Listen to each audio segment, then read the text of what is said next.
fais tes devis et tes factures sur Excel, sur Word ou encore à la main, tu peux très bien t'en sortir pendant un moment. Le problème, c'est que plus ton activité avance, plus cette méthode commence à te coûter quelque chose que tu ne vois pas toujours tout de suite. Du temps et parfois des erreurs. Dans le bâtiment et les travaux publics, une erreur sur un devis, ce n'est pas juste une ligne mal remplie.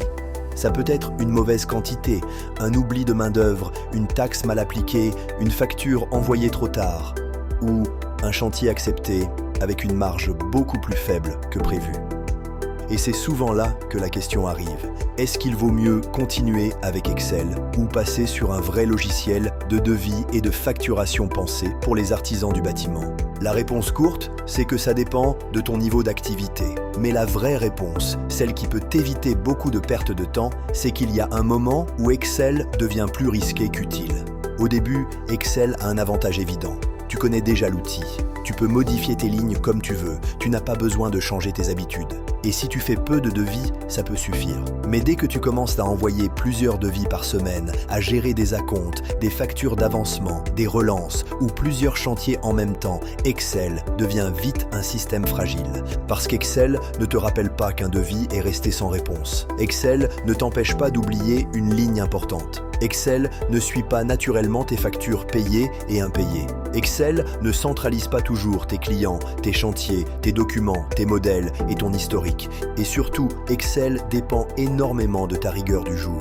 Quand tout va bien, ça passe. Mais quand tu rentres tard, que tu es fatigué, que tu dois envoyer un devis rapidement ou que tu jongles entre plusieurs clients, c'est souvent là que les erreurs apparaissent.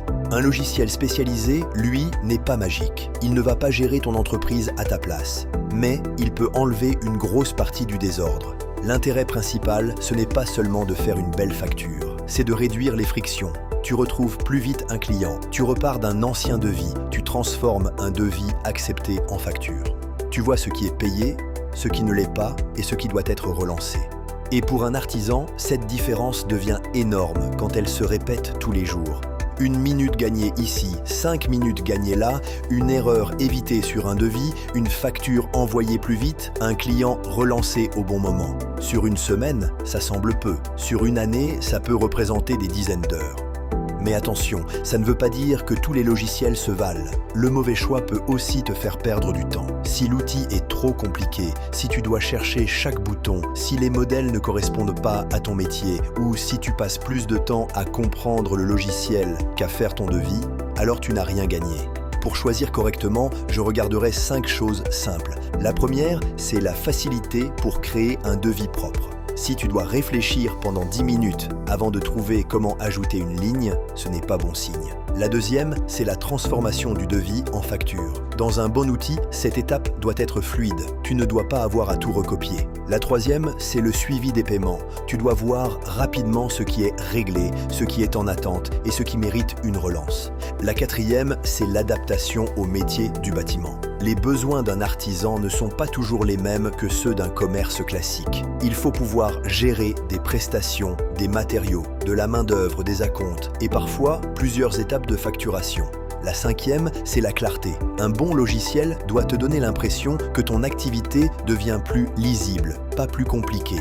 Donc si tu fais un devis de temps en temps, Excel peut encore suffire. Mais si tu veux professionnaliser ta gestion, gagner du temps, éviter les oublis, suivre tes paiements plus proprement et donner une image plus sérieuse à tes clients, alors un logiciel spécialisé devient beaucoup plus logique. Le vrai test est simple.